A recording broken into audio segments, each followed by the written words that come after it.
as most people can probably tell, I have a lot of projects that I run. Sometimes I jump back and forth. I get stalled on one and I'll move over to another. That's why I do that, just to kind of keep things moving. Most of the projects around here, some of them I may never get to. I'll probably kick the bucket before I got such a backlog of things in here. But I'm going to show one of the long-running projects I've had. And that is this. It's essentially an octopus that is intended to be basically like a chandelier. I started this about 2 years ago, worked on it for about 2.5 months, and then had to stop because I had to move out. It was springtime, I had to move into the yard. It took me about 3 months to finish off what I was doing out there. I never got back to it. Just got back to it today. So what I did with this was I basically created an armature out of it was probably like 18 gauge steel wire and some steel tubing that runs through. I used the steel tubing through some of these tentacles. If we look at the end of one of these, you might even be able to see the tubing in there. I kind of I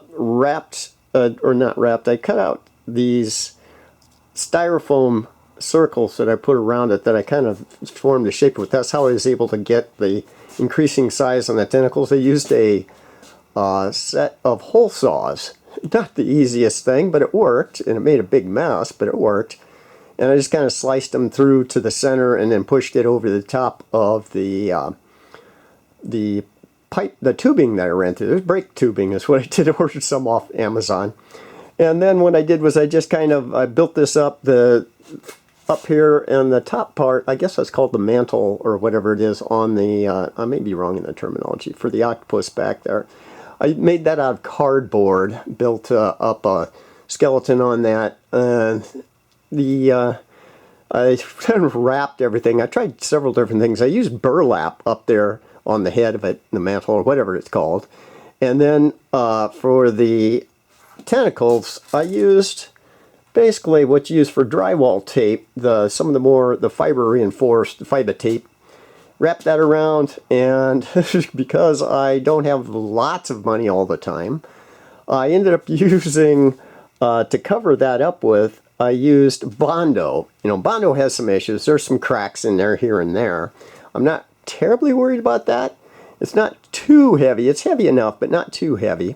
It took quite a while to cover this thing up because Bondo dries pretty quick, so I just had to kind of go a little at a time, do part of a tentacle, and then come back and hit it again and again. And once I got to that point, that's where I had to stop when I had to go out and do the landscaping in the yard. And here the other day, one of my friends that's always asking me about, projects I'm working on, he'll kid me that I'm never going to get to the pinball machine. He was laughing that I'd never finish off. But he asked me how this was going, and I'd been thinking about this, and that kind of kick-started me further. I wanted to put a skin over the top of this, because, this is not a, pleasant texture to look at. So what I'm messing around with is what they call, I believe it's pronounced ugu. Essentially, it's a combination of, let's see if we'll swing around here, of cornstarch.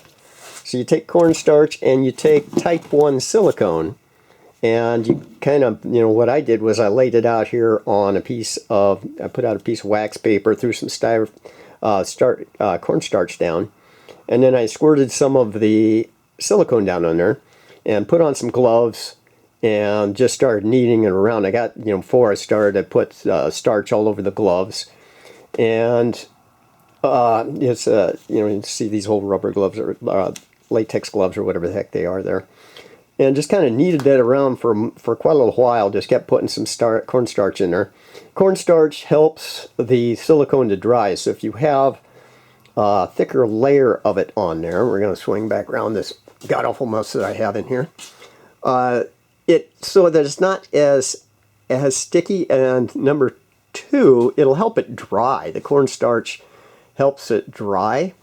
Because if you just put silicone over the top of this, it stays sticky for a long time. It might never actually cure underneath. But I took some oil paint and added in here, and then I just kind of squeezed it on there. as an experiment. Let it sit for a while, came back when it wasn't too tacky, and just took a little tool and tried to put some texturing on there. And it kind of works. You know, it's not the greatest color, but it does seem to function. So I'm going to try proceeding with that, making some more adjustments. I am going to try to 3D print a roller that had, I found on, it wasn't printable, it's the other one, Thingiverse. Let's see if that gives, if it's supposed to have similar to a, like a snake skin or alligator skin texture to it.